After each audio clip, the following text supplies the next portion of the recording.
Imagine trying to solve a mystery, right? But the most terrifying clue in the entire case isn't a smoking gun. It's not a blaring alarm. Right. It's just silence. Exactly. It's Yeah. absolute unbroken silence in the room. And the thing is, we are so conditioned to believe that when something goes wrong with our bodies, there's going to be a loud signal. Oh, yeah. An unmistakable alarm. Right. Like a fractured bone gives you this jagged, visible thing on an x-ray. Yeah. Or a severe infection gives you a spiking fever. Yeah, those are undeniable events. I mean, they demand your attention immediately. They force you to act. But what happens when the threat doesn't scream at you? What happens when the danger communicates in this, tiny whisper that's so faint it just blends right into the ambient noise of just getting older? Well, that's the profoundly unsettling reality we're unpacking for you today because it fundamentally upends how we interact with our own health. It really does. Yeah. The expectation of an alarm is just so deeply ingrained in us that the absence of one feels like a guarantee of safety, and that is a dangerous assumption. Which brings us to a really unique source document we've got on the table for this deep dive. Today, we're looking at a highly concentrated, very deliberate excerpt from an independent medical platform called iMedix. It's a fascinating piece of text. It is. The text centers on a single, really evocative title. It's called Decoding the Quiet Signs of Prostate Health. And it poses this foundational question for you, the listener. What are the symptoms of prostate cancer? Right. But unlike those massive 1,000-page clinical textbooks we sometimes dive into, this source is exceptionally brief. Yeah, very short. It doesn't drown us in charts. Instead, it really focuses intensely on patient education, medication safety, and how platforms have to step in to mitigate this huge public misunderstanding of medical risks. Okay, let's unpack this. Let's do it. The brevity of this text is exactly what makes it so potent. Every single word carries immense weight here. Yeah. When you juxtapose that phrase, quiet signs, with a focus on how patients misunderstand risk, you really start to see a much larger systemic crisis. I mean, it's not just about a single disease. No, not at all. It's a commentary on the overwhelming burden placed on the modern patient. Trying to navigate a medical landscape that just does not speak their language. Let's start right there, actually, with the language. Yeah. Decoding the quiet signs of prostate health. Because as someone who spends a lot of time analyzing how information is presented, I was immediately struck by the semantics of that title. Oh, the word choice is incredibly deliberate. The choice of the word quiet is brilliant. And honestly, it's a little haunting. It is a masterful piece of medical communication, really, because it completely avoids the cliches we're so used to. Right, like the silent killer. Exactly. You hear the silent killer all the time, usually applied to things like high blood pressure. But the authors at iMedix, they didn't use the word silent. They chose quiet. Because silent implies an absolute void. Right. Like if something is silent, there is zero acoustic energy. There's nothing to observe, no matter how closely you pay attention. Or they could have used hidden, I guess. But hidden suggests like an active deception. Right, like the disease is intentionally obscuring itself from view, throwing a sheet over its own symptoms. Precisely. Quiet is an entirely different paradigm because quiet implies that the symptoms absolutely do exist. They are there. They are present in the room with you. They are generating a signal. They are communicating a shift in your baseline. But the volume is just turned down so low that it fails to trigger your internal alarm system. Why? It doesn't disrupt your daily routine. It requires a state of intentional, focused listening to even register that something changed. It makes me think of a slow foundation leak in a house. Oh, that's a great analogy. Yeah, because when a massive storm rips the shingles off your roof, that is loud. Water is pouring into the living room. You're running around with buckets. The crisis is immediate and unmistakable. You react right away. Exactly. But a slow foundation leak. Yeah. You don't see the water. You don't hear a crash. All that happens is, over a period of maybe years, a single door frame in the hallway becomes slightly sticky when you try to close it. Right, just a tiny friction. The signal is incredibly quiet. Hmm.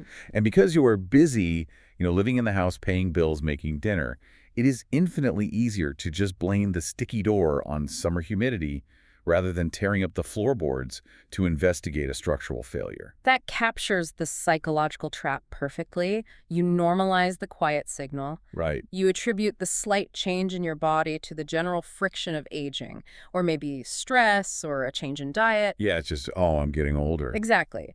The human brain is incredibly efficient at filtering out low-level stimuli so we can focus on immediate threats. But we need to look at the biology here. Why is early prostate cancer so quiet? Yes, let's get into the actual anatomy of this. Why isn't there a loud alarm? Well, it comes down to real estate, the anatomy of the prostate gland. Okay. So the prostate is the small gland about the size of a walnut, and it sits right below the bladder. Right, And importantly, it wraps entirely around the urethra. which is the tube that carries urine out of the body. Precisely. Now, if a tumor were to grow right next to that tube, it would compress it pretty quickly, right? Yeah, and then you'd have obvious symptoms. Right, urinary issues. But that is not where most prostate cancers start. The vast majority of them, like 70% or more, originate in what's called the peripheral zone of the prostate. The peripheral zone, so the outer edges. Exactly, the outer margin of the gland farthest away from the urethra. Oh, wow, so it's literally growing in the one spot where it won't push on the plumbing. Exactly. The tumor can sit there in the peripheral zone, slowly mutating, slowly growing over years, and because it's on the periphery, it's not squeezing the urethra at all. No pressure, no blockage, so no symptoms. None. No pain, no trouble urinating, absolute biological silence, or at least incredibly quiet. That is terrifying. It is. Because by the time a tumor in the peripheral zone grows large enough to actually reach the urethra and cause those loud urinary symptoms, it is often very advanced. It's already been there a long time. Sometimes decades. It might have even spread outside the prostate by then. Okay, but this brings up a huge point, because men are always told, if you have trouble peeing, if you're getting up 5 times a night, that's a warning sign for prostate cancer. And that is one of the biggest misconceptions we have to clarify today. Let's do it, because the source text challenges us to decode these signs. What's actually happening with those urinary symptoms? Okay, so trouble starting urination, a weak stream, waking up constantly at night to go. Those are very loud symptoms. Very annoying symptoms, too. Extremely. But in the vast, vast majority of men, those symptoms are not caused by prostate cancer. They are caused by something called BPH. BPH, benign prostatic hyperplasia. Exactly. Benign, meaning non-cancerous. Okay, break that down for us. Why does BPH cause loud symptoms while early cancer is quiet? Remember the real estate we talked about? Yeah, the zones. Right. While cancer usually starts on the outer peripheral zone, BPH happens in the transition zone, which is the area immediately surrounding the urethra. So as men age, this inner zone naturally grows and enlarges.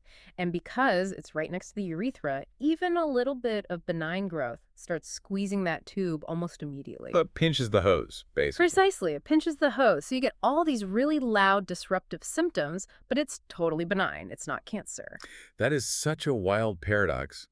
The condition that is relatively harmless screams at you, but the actual lethal threat whispers from the outer edges. That is exactly the enigma of prostate health. And it's why the title of our source text demands something more from the patient. It doesn't say observing the quiet signs. It says decoding. Decoding. Yeah, that word carries so much baggage. If you are required to decode something, it means the message is fundamentally encrypted. It's not in plain English. It positions the patient as an active investigator of their own biology, not just a passive recipient of a diagnosis. The source frames this whole question as a complex cipher. Wait, but isn't that inherently flawed? Well, we're basically expecting a regular person, someone with zero medical training, to act as a highly specialized detective. We are asking them to notice a microscopic shift in their foundation while they're entirely consumed by just living their lives. Yeah. How can we realistically expect you, the patient, to decode an encrypted message you can barely even hear? I mean, it feels like we were setting people up for failure. You are hitting on the central tension of modern healthcare, and it's a perfectly valid objection. It is profoundly unfair. Yeah. The biological reality is that we just didn't evolve to recognize slow, painless cellular mutations on the periphery of an internal gland.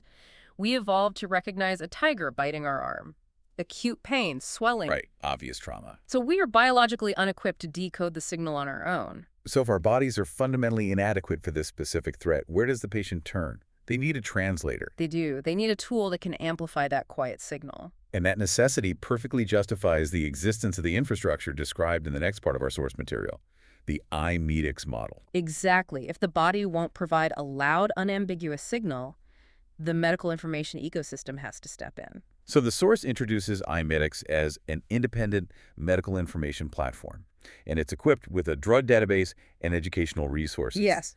And it heavily emphasizes that this platform is designed to help patients explore treatment questions and prioritize their own education.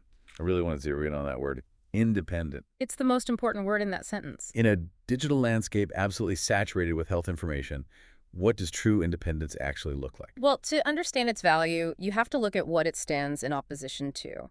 The vast majority of medical info you encounter daily is not independent.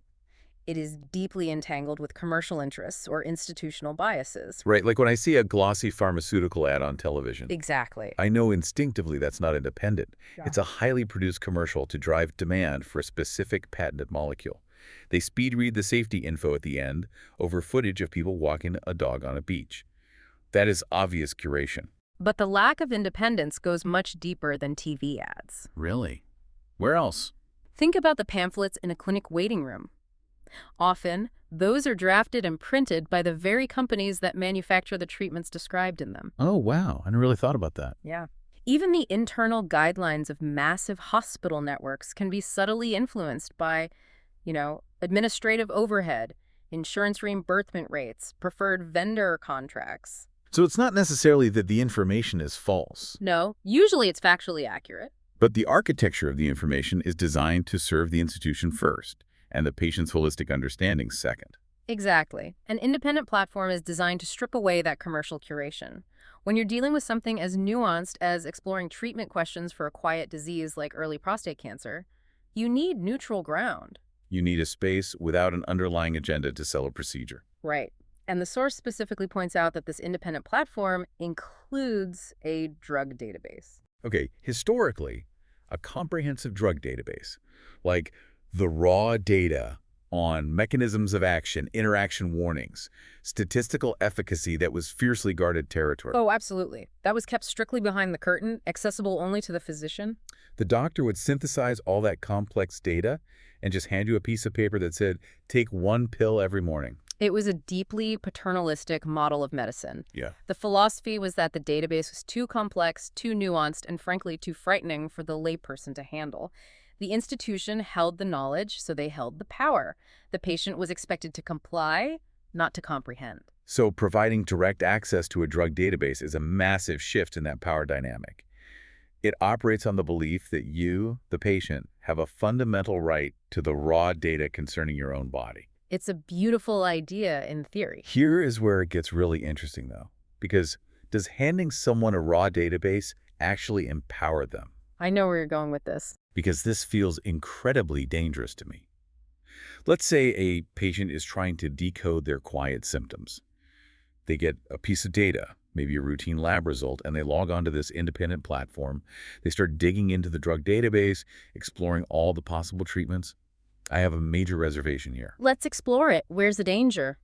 Giving a patient unfettered access to a massive clinical database feels exactly like taking someone who has never spoken a word of French, dropping them in the middle of a busy Parisian intersection, and handing them a comprehensive bilingual dictionary. That is a highly accurate visualization of the problem. Technically speaking, every single piece of information they need to survive, every word they need to ask for directions, is in that book.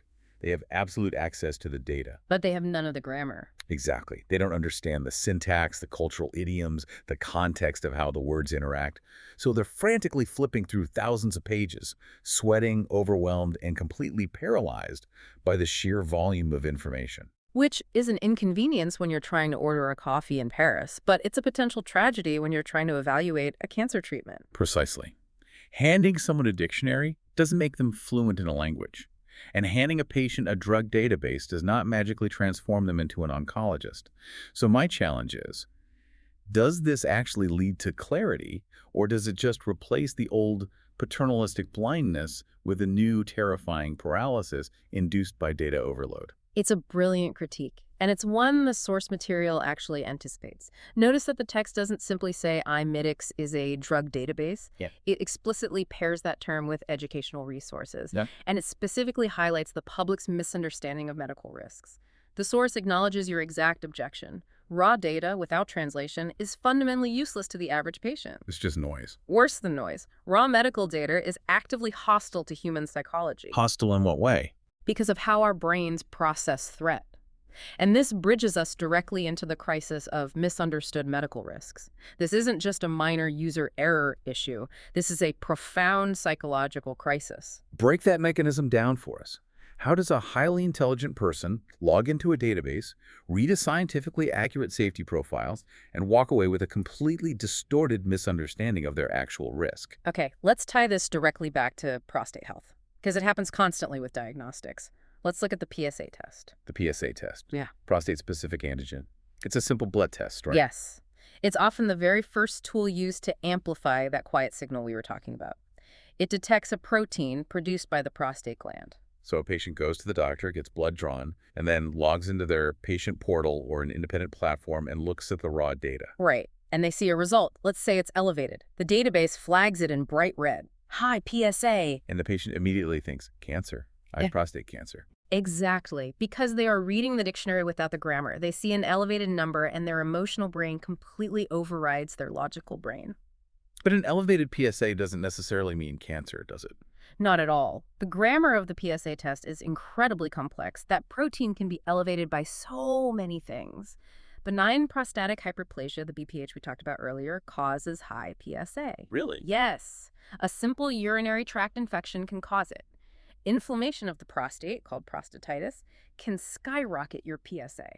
I've even heard that, riding a bicycle can elevate it. Is that true? It absolutely can. Anything that puts physical pressure on the prostate, including a long bike ride, can temporarily elevate your PSA levels. Wow. So the raw data just says IGH, and the patient is terrified, planning their will, completely paralyzed by fear over what might just be a bike ride or an enlarged gland. That is the exact hostility of raw data. And we see the same psychological failure when patients look up medication side effects in these databases. Well, let's say a patient is researching a newly prescribed medication. The database lists every single reported adverse event.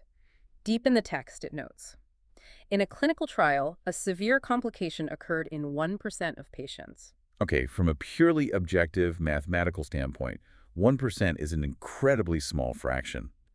A 99% rate of avoiding that complication is an excellent safety profile. Statistically, yes. But human beings do not process threat mathematically. We process threat emotionally, primarily through the amygdala. Right. When the patient reads the words severe complication, the emotional brain does not see a 99% chance of being perfectly fine. It fixates on the catastrophic imagery. The human mind constantly conflates possible risk with guaranteed outcome. It's the lottery ticket mentality, but operating in absolute reverse. Oh, I like that. Explain that. Well, when someone buys a lottery ticket, they know intellectually that the odds of winning are like 1 in 300 million. It's a statistical impossibility. Right. Yet they buy the ticket because the psychological narrative is someone eventually has to win, so why not me?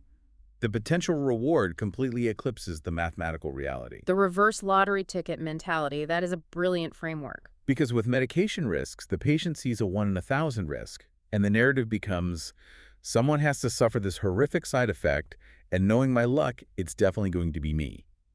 The dread completely obliterates the statistics. And this is where the misunderstanding becomes dangerous on a systemic level. If the platform only provides the raw data of the 1% risk without the educational resource to contextualize it, the patient's behavior changes. They become paralyzed. They refuse a potentially life-saving treatment or diagnostic biopsy because the fear of the hypothetical complication outweighs the reality of the actual disease. Exactly. And when you connect this back to our focus on early prostate cancer, the danger compounds exponentially. Because the disease is whispering, but the database is screaming. Precisely. The early cancer has 0 symptoms. It's incredibly quiet. But the warnings about the diagnostic biopsy, the safety profiles of the treatments, they are loud. They are written in stark, terrifying language. So the patient is caught between a disease they can't feel and a database that is absolutely terrifying them. It is no wonder they choose to just ignore the disease. The psychological path of least resistance is to do nothing. To just close a laptop and walk away. Right. Which raises a huge question. Why is the database screaming? Why are medical warnings written in a way that practically guarantees this reverse lottery ticket panic? It is a massive failure, driven almost entirely by defensive medicine and the legal landscape of liability. Defensive medicine. Yeah. For decades, safety warnings weren't written by educators trying to ensure you understand your health. They were written by lawyers trying to ensure institutional indemnity. Ah. The language is explicitly designed to protect the manufacturer or the hospital from a lawsuit, not to guide the patient toward a rational decision. Oh, it's the software terms and conditions phenomenon. Yes. Perfect analogy. Whenever your phone demands a software update, you get a pop-up window with a link to a 50-page legal document. You know that buried in that impenetrable wall of text is vital info about your security. But the syntax is so legally hostile, human behavior defaults to one of two extremes. Blind compliance or paranoid refusal. Exactly. You either blindly click, "I agree," without reading a single sentence, or you become deeply suspicious, refuse to install the update out of paranoia, and eventually your system crashes because it lacks security patches. And when that binary choice is applied to human health, the results are catastrophic. If a patient blindly complies, they aren't truly participating in their care. If they refuse out of paranoia induced by legal jargon, they succumb to diseases that were entirely treatable. And this is especially tragic with prostate cancer, right? Because we were talking about how it's quiet in the early stages, but if you do catch it early with a PSA test and a biopsy, it's highly treatable. Incredibly treatable. When prostate cancer is caught locally, before it has spread outside the gland, the 5-year survival rate is nearly 100%. Nearly 100%. Yes. It is often a very slow-growing disease. Many men live for decades with it and eventually die with prostate cancer, not from it. But to catch it while it's still quiet, you have to do the screening. You have to face the terrifying database. And you have to know your risk factors, because that's another thing the educational platforms have to translate. What are the big risk factors people need to look out for, even if they have no symptoms? The biggest one is simply age. As men get older, their risk increases significantly. It's rare in men under 40, but the risk climbs rapidly after 50. Okay, so age is the primary one. And family history is huge. If your father or brother had prostate cancer, your risk is more than doubled. Wow, more than doubled. Yeah, and we're learning more about genetics, too. Mutations like BRCA1 and BRCA2, which people usually associate with breast and ovarian cancer in women. Right, the BRCA genes. Well, those same mutations can significantly increase the risk of prostate cancer in men. That's vital context. It is, and this perfectly contextualizes the mission of the independent platform, as described in our source. The role of iMedix isn't just to hand the patient the dictionary and wish them luck. The mandate is translation. The goal is to take the legally defensive, mathematically sterile data from the drug database and synthesize it through the lens of human psychology. It's a difference between providing information and providing knowledge. Information is stating a 1% risk or stating a high PSA number. Knowledge is contextualizing that data. Right. Saying, yes, this number is high, but let's look at your risk factors. Let's rule out BPH. Let's not panic. Exactly. An educational resource must step in and compare the statistical improbability of a side effect against the absolute certainty of what happens if a quiet disease is left untreated. It's about recalibrating the volume. The platform has to turn up the volume on those quiet, easily ignored symptoms and turn down the volume on the panic-inducing safety warnings, bringing both into a rational frequency for the patient. That is the highest, most vital calling of health education in the modern era, transforming an adversarial wall of data into actionable wisdom. This has been an incredibly intense journey from such a brief set of source notes. We started by looking at a simple title, Decoding the Quiet Signs, and it opened up a massive discussion about how we experience our own biology. We moved from the terrifying reality of early prostate cancer refusing to sound an alarm to the architecture of independent platforms trying to fill the void. We examined the raw dictionary of the drug database, the confusion over loud, benign symptoms versus quiet, lethal ones, and the inherent danger of unfiltered information. And we unpacked the deep psychological mechanism, the reverse lottery ticket mentality that causes us to misunderstand risks when they're presented in the hostile syntax of defensive medicine. It really is a perfect storm of biological silence, legal noise, and human cognitive bias. It truly is. Do you have a final thought to leave us with today, building on this idea of translation and independence? I do, and it forces us to look critically at the ecosystem outside of these platforms. Okay. I want you to consider this.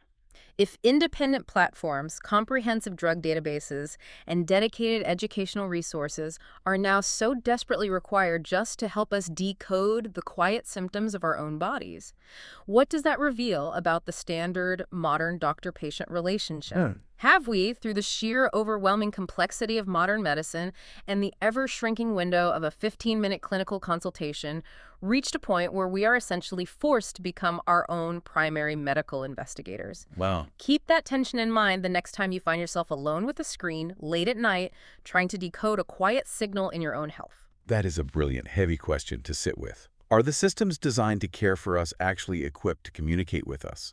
Or are we fundamentally on our own to translate the data? A massive thank you to everyone for joining us for this incredibly deep dive. As always, keep questioning the information in front of you, keep decoding the signals around you, and stay fiercely curious. We'll catch you on the next one.